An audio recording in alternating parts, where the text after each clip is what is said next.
오늘 본문은 사사기 17장 1절에서 6절입니다. 본장에서 시작되는 미가 이야기는 그 시대적 배경을 정확히 알 수는 없습니다. 단지 추측해 본다면 이 일들이 모세의 손자 게르손의 아들과 엘르아살의 아들 비느하스에 대한 언급이 있는 것을 볼 때 삼손의 활동 시기보다 훨씬 이전의 사사시대인 것으로 보입니다. 이러한 사실은 당시 사회적 상황이 이스라엘에 왕이 없을 때라는 말에서도 유추해 볼 수 있습니다. 사사기 17장부터 21장은 이스라엘 사사들의 구원 사역과 그 행적을 기록한 1장부터 16장 앞의 내용과는 달리 사사시대의 종교적 배도와 도덕적 타락을 보여주고 있습니다. 그러므로 17장부터 21장이 연대기적 순서와 상관없이 사사기에 첨가된 것은 저자의 목적이 당시의 거룩한 백성으로서 이스라엘 백성들의 타락상을 보여주고자 함임을 알 수 있습니다. 오늘 본문을 통해 자기 생각대로 신앙생활을 하면 어떻게 되는지에 대해 살펴보겠습니다.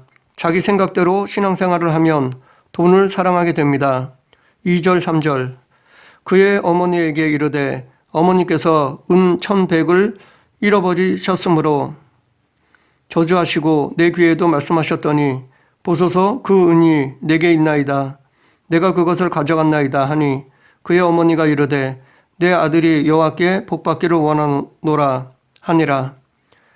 미가가 은 1,100을 그의 어머니에게 도로 주매 그의 어머니가 이르되 내가 내 아들을 위하여 한 신상을 새기며 한 신상을 부어 만들기 위해 내 손에서 이 은을 여호와께 거룩히 드리노라. 그러므로 내가 이제 이 은을 내게 도로 주리라. 에브라임 산지에 미가라는 사람이 살고 있었습니다. 1절에 에브라임 산지라는 표현을 보아서 미가는 에브라임 족속임을 짐작할 수 있습니다. 그런데 어느 날 미가의 어머니는 은 1,100을 잃어버렸습니다. 그래서 그녀는 돈을 훔친 도둑을 저주하였습니다. 미가는 어머니가 말한 저주를 듣고 훔친 은을 어머니에게 돌려드렸습니다. 미가는 자기 어머니의 돈을 훔친 것입니다. 그 돈으로 무엇을 하려 했는지에 대해서는 알 수 없지만 훔칠 수밖에 없었던 사정에 대해 말하지 않았던 것이나 다시 돌려준 것으로 보아 그 돈이 지금 당장 절박하게 필요했던 것은 아닌 것 같습니다. 그러면 그렇게 절박한 것이 아니라면 굳이 돈을 훔칠 필요가 무엇인가 라는 의문이 생깁니다. 어찌 보면 부모님 돈이 곧 자기 돈이 될 것인데 꼭 필요했다면 얼마든지 어머니께 말씀드리고 쓸 수 있었을 것입니다. 하지만 그런 것이 전혀 없습니다. 그렇기 때문에 이것은 반드시 필요한 일이 있어서가 아니라고 추측할 수 있습니다. 돈 그 자체가 좋아서거나 혹은 돈의 유혹과 능력을 알기 때문이 아닌가 생각합니다. 이런 행위는 그의 이름에 걸맞지 않는 행위였습니다. 미가라는 이름은 여호와와 같은 이가 누구인가 라는 뜻입니다. 우리는 미가에 대해서 잘 알 수 없지만 그 이름만으로도 그가 여호와 하나님을 믿는 자임을 알 수 있습니다. 지금도 자녀에게 하은이나 예은이라는 이름을 지어주는 이유는 그들이 그리스도인으로서의 정체성을 잊지 말고 살아가게 하기 위함입니다. 그래서 이름을 통해 믿음을 지키고 늘 하나님 예수님을 기억해야 합니다. 그런데 미가는 하나님을 잊지 않고 살아가기 위해 이름을 그렇게 지음받았음에도 불구하고 삶은 그렇지 못했습니다. 그는 남도 아닌 친어머니의 돈을 훔칠 만큼 부도덕한 사람이었습니다. 어찌 보면 이것은 불신자들보다 더 못한 행위로 볼 수 있습니다. 우리의 모습 속에서도 하나님을 믿으면서도 불신자들보다 더 못한 경우가 있을 수 있습니다. 하나님의 존재에 대한 의식을 잊어버리고 살 때가 있습니다. 하나님께서 지금 내 앞에 계시다면 그렇게 하지 않을 것인데 하나님이 눈에 보이지 않기에 안 계신 것으로 착각하여 죄를 범하는 경우가 있습니다. 우리는 이런 잘못을 경계하기 위해서 늘 하나님이 내 앞에 계심을 잊어서는 안 될 것입니다. 특히 물질, 돈 앞에서 이런 잘못된 모습을 많이 보이는 경향이 있습니다. 돈의 유혹은 그 누구도 쉽게 뿌리치지 못합니다. 목회자들도 이 물질에 약한 경우를 주변에서 쉽게 찾아볼 수 있습니다. 그만큼 돈의 힘이 강하기 때문입니다. 돈이 있는 곳에는 항상 힘과 명예가 따라다닙니다. 그래서 돈만 있으면 악도 손으로 포장할 수 있어 더더욱 돈에 집착하는 것 같습니다. 그런데 미가의 이러한 잘못된 신앙은 그의 어머니로부터 시작되었음을 짐작할 수 있습니다.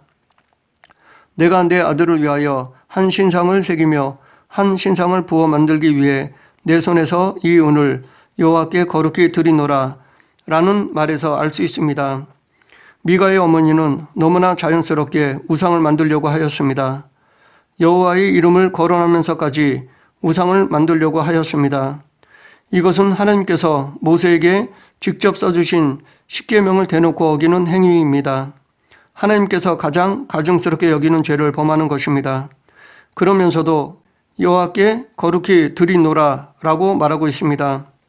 이러한 미가의 어머니의 신앙은 그대로 아들 미가에게 흘러 들어갈 수밖에 없습니다. 잘못된 신앙을 물려받은 미가는 불신자들도 경계하는 부모의 것을 훔치는 도둑질을 서슴없이 자행했던 것입니다. 또한 미가가 훔친 은을 어머니에게 돌려드린 것은 하나님의 말씀에 순종하고자 함이 아닙니다. 단지 그는 어머니가 말한 저주가 두려워서 다시 돌려드린 것뿐입니다. 여기서 하나님에 대한 회개는 전혀 없었습니다. 이처럼 미가는 자기 어머니의 잘못된 신앙을 그대로 답습하고 있습니다. 이런 모습은 비단 이들만이 아닙니다. 사사시대 말기에 엘리 제사장의 가정도 그랬습니다. 엘리의 아들들은 자기 배를 채우기 위해 기름을 태우기도 전에 제사 드리는 사람들의 고기를 억지로 가져갔습니다. 또한 회막문에서 수정드는 여인들과 동침하였습니다. 평범한 사람도 범하지 않는 죄를 제사장의 직책을 가진 엘리의 아들들은 서슴없이 자행하였습니다. 오히려 직책을 내세워가면서 더더욱 죄를 범했습니다. 이것은 엘리 제사장이 잘못된 신앙 때문이었습니다. 그는 영적으로 깨어있지 못했습니다. 그러니 자연스럽게 도덕적으로도 문제가 있기 마련입니다. 그래서 엘리는 자기 아들들이 하나님 앞에 죄를 저지르고 있다는 사실을 알면서도 막지 않았습니다. 그 결과 엘리는 두 아들을 잃고 자신도 비참하게 죽었습니다. 우리는 우리 자녀들에게 하나님의 뜻을 바르게 가르쳐야 합니다. 만약 그렇게 하지 않으면 우리 자녀들이 하나님의 심판을 면하지 못할 뿐 아니라 부모들도 그에 대한 책임을 피할 수 없습니다. 우리는 우리의 자녀들을 하나님의 말씀 안에서 온전히 훈계하고 양육해야 할 책임과 의무가 있습니다. 그래서 사도 바울은 모든 성경은 하나님의 감동으로 된 것으로 교훈과 책망과 바르게 함과 의로 교육하기 유익하다 라고 하였습니다. 그리고 또 아비들아 너희 자녀를 노엽게 하지 말고 오직 주의 교훈과 훈계로 양육하라 라고 하였습니다. 이 말은 먼저 부모가 자녀들에게 정도 이상의 엄격한 훈련이나 비합리적인 욕구를 행하여 자녀들로 분노케 하지 말아야 하며 그 가운데서 하나님의 교훈과 훈계로 양육해야 한다는 것입니다. 그래야 부모가 하는 교훈과 훈계가 자녀들에게 효과가 있습니다. 자녀에게 하나님의 뜻을 전해야지 부모의 욕망이나 세상의 가치관을 강요해서는 안 됩니다. 계속해서 자기 생각대로 신앙생활을 하면 우상을 숭배합니다. 4절 미가가 그 은을 그의 어머니에게 도로 주었으므로 어머니가 그 은 200을 가져다가 은장색에게 주어 한 신상을 새기고 한 신상을 부어 만들었더니 그 신상이 미가의 집에 있더라. 미가의 어머니는 찾은 돈으로 우상을 만들었습니다. 내 아들을 위하여 한 신상을 새기며 한 신상을 부어 만들기 위해 내 손에서 이 은을 여호와께 거룩히 드리노라. 미가의 어머니는 가증스러운 신상을 만들어 숭배하면서도 그것을 여호와께 대한 간절한 신앙의 표현으로 여겼습니다. 여기서 한 신상을 새기고 한 신상을 부어라는 말을 직역하면 조각하여 만든 신상과 주조하여 만든 신상 두 종류의 우상을 만들었다는 것입니다. 미가의 어머니도 과거 이스라엘 백성들이 시내산에서 소 형상을 만들어 하나님인 양 섬기려 했던 조상들처럼 우상을 만들었던 것입니다.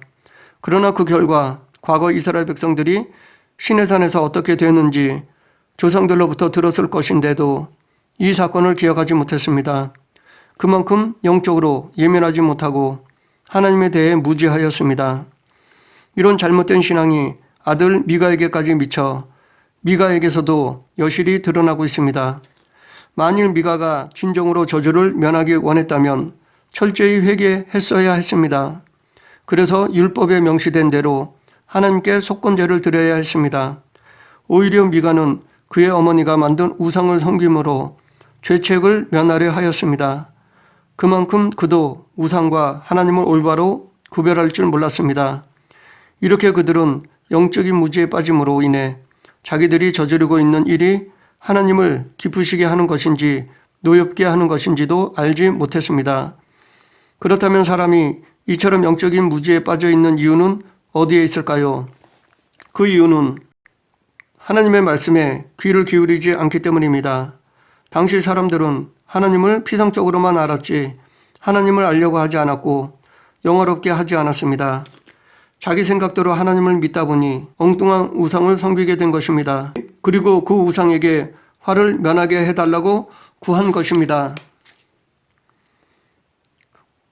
오늘날에도 우상을 숭배하는 모든 자들은 이러한 사람들입니다. 그들은 자기들이 지은 우상을 신으로 섬기고 그것이 자기들에게 화를 면하게 해줄 것처럼 생각합니다. 그래서 잘못이 있으면 그 앞에 가서 용서를 빕니다. 이들은 우상을 자기의 안전장치로 여깁니다. 죄책을 전가하는 도구로 사용합니다. 죄의 사함은 오직 하나님께 있습니다. 예수 그리스도의 보혈만이 죄를 씻을 수 있습니다. 그러므로 우리는 예수 그리스도의 보혈을 의지해서 하나님께 회개해야 합니다. 그렇지 않고 하나님 외에 다른 어떤 것으로 죄책을 면하려 하는 행위는 잘못된 것입니다.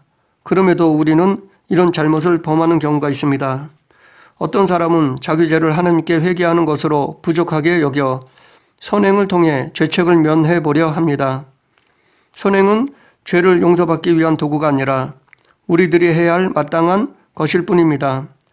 죄는 오직 하나님께 자복하고 회개할 때 용서받는 것이지 어떤 특정한 선행을 해야지만 사함을 받는 것이 아닙니다. 그런데도 많은 사람들은 회개로는 부족하게 생각하여 선행을 죄사함의 필수 조건으로 여겨 죄책을 전가하는 도구로 생각하는 경향이 있습니다. 이것도 또 다른 우상이라 생각합니다. 우상은 사람이 만든 것이지 사람을 지은 창조자가 아닙니다. 우상의 허구는 보통의 상식만 가지고 있어도 이해하지 못할 일이 아닙니다. 그럼에도 불구하고 영적으로 무지하여 어리석게 된 사람들은 뻔한 사실마저도 분별하지 못한 채 그 어리석은 행동을 반복합니다. 이처럼 영적인 무지에 빠지면 옳고 그름을 분별하지도 못할 뿐만 아니라 하나님과 우상을 구별하지도 못하여 결국은 스스로 멸망을 자초합니다. 그러므로 우리는 항상 내 생각이 아닌 하나님의 말씀을 따라 살도록 늘 깨어 있어야 합니다. 영적으로 무지한 사람들이 되지 않도록 늘 깨어 기도해야 합니다. 하나님의 뜻은 성경에 자세히 명시되어 있습니다. 그래서 하나님은 성경을 통해 당신을 알고자 하는 자에게 당신을 결코 숨기지 않으십니다. 그런데도 하나님을 모르고 그릇 행하는 것은 하나님의 말씀을 멀리하고 하나님의 뜻에 순종하기보다는 자기 욕심이 앞서기 때문인 것입니다. 우리는 힘써 여호와를 알아가야 합니다. 또한 미가와 그의 어머니가 우상 숭배를 하는 것은 그들 안에 기복적인 신앙이 잠재되어 있기 때문입니다. 미가의 어머니는 은 200으로 우상을 만들었습니다. 여기서 그녀가 우상을 만든 것은 자기 아들에게 자기가 저주한 화가 임하지 않고 복이 임하기를 기원하기 위해서였습니다. 그런데 여기에 한술 더 떠서 미가는 그 신상을 가져다가 자기 집 신당에 놓아두고 복이 임하도록 하기 위해 자기 아들 중에 하나로 제사장을 삼기까지 하였습니다. 그렇기 때문에 그가 만든 신상은 하나님에 대한 믿음과는 전혀 상관이 없는 자기의 복을 빌기 위한 수단일 뿐입니다. 결국 미가 가정의 우상 숭배는 현세의 복을 얻기 위함이었음을 보여줍니다. 지금의 우상 숭배도 기복주의적인 종교심에서 출발합니다. 예나 지금이나 우상 숭배와 온갖 이단에 빠지는 사람들을 살펴보면 대부분 기복주의적인 신앙을 가진 것을 알 수 있습니다. 우리는 이러한 기복주의적 신앙을 경계해야 합니다. 그래야 이단들의 유혹에 빠지지 않을 수 있습니다. 또한 이단들의 협박도 두려워하지 않을 수 있습니다. 자기 말대로 하지 않으면 집안에 좋지 않은 일이 생긴다고 공갈을 쳐도 흔들리지 않을 수 있습니다. 물론 우리가 하나님을 믿으면 복을 받는 것이 사실입니다. 그러나 우리가 알아야 할 것은 우리의 신앙의 궁극적인 목적은 현세적 복을 받기 위함이 아니라 하나님을 섬기는 것이 마땅한 것이며 하나님께 영광을 돌리기 위함입니다. 우리가 신앙을 통해 세속적인 복을 누리는 일이 있다고 할지라도 그것은 부수적으로 그것이 신앙의 중심이 될 수는 없습니다. 세속적인 복은 하나님의 주권에 있는 것입니다. 그것을 주시던 안 주시던 그것은 하나님의 주권에 있는 것이고 우리는 여기에 관심을 가질 필요가 없습니다. 왜냐하면 우리에게는 하나님을 섬기는 그 자체가 복이고 기쁨이기 때문입니다. 무엇보다도 성경에는 새긴 우상이 하나님의 심판을 막을 수 없을 뿐만 아니라 오히려 하나님의 심판을 더욱 가중시킬 뿐이라고 경고하고 있습니다. 그러므로 우리는 부지 중에 우상을 만들고 있지는 않은지 내 삶은 성찰해야 할 것입니다. 마지막으로 자기 생각대로 신앙생활을 하면 자기 마음대로 믿습니다. 5절 6절 그 사람 미가에게 신당이 있으므로 그가 에봇과 드라빔을 만들고 한 아들을 세워 그의 제사장으로 삼았더라. 그때에는 이스라엘에 왕이 없으므로 사람마다 자기 소견에 오른 대로 행하였더라. 이스라엘 제사장 제도는 인간이 만든 것이 아니라 하나님께서 친히 계시로서 규정하신 것입니다. 그 제도에 따르면 제사장은 아론의 자손들만이 제사장 직분을 세습하도록 규정되어 있습니다. 이처럼 레위 지파 중에서도 아론의 자손만이 제사장이 될 수 있음에도 불구하고 에브라임 지파에 속한 미가는 자기 아들을 제사장으로 세웠습니다. 그렇게 한 것은 하나님의 말씀에 정면으로 배치되는 것입니다. 이러한 미가의 신앙은 자기 마음대로 이것저것 합쳐놓은 혼합주의에서 비롯된 것입니다. 당시 그 지역에는 가나안 땅에 살던 족속들이 살고 있었습니다. 그들은 우상을 만들어 섬겼는데 그런 모습이 더 종교적이고 더 거룩해 보였을 수도 있었을 것입니다. 그래서 그런 모습을 하나님을 섬기는데도 도용한 것입니다. 자기 생각에 그 방법이 더 좋아 보였기 때문입니다. 그러나 아무리 동기가 순수했다 해도 바른 신앙이 아닙니다. 바른 신앙은 동기뿐 아니라 방법도 올바라야 합니다. 모두 하나님의 뜻에 합당해야 합니다. 이것은 다윗이 법궤를 성으로 가지고 올 때도 그랬습니다. 자기 방법으로 법궤를 가지고 오려 하다가 우사가 죽고 말았습니다. 우리는 하나님과 우상을 동시에 숭배하는 이러한 미가의 혼합주의적 신앙을 엄히 경계해야 합니다. 하나님과 우상을 동시에 섬기는 혼합주의 신앙은 자칫 우리들도 빠지기 쉬운 함정입니다.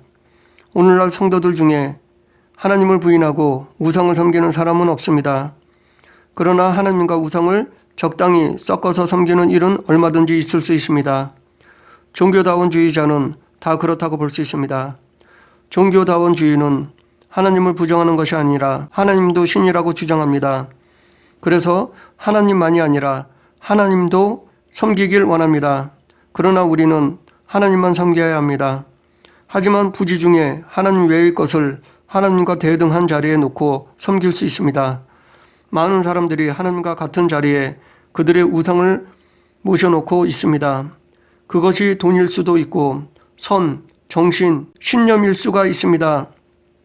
그러나 우리는 하나님 도가 아닌 하나님만을 섬겨야 합니다.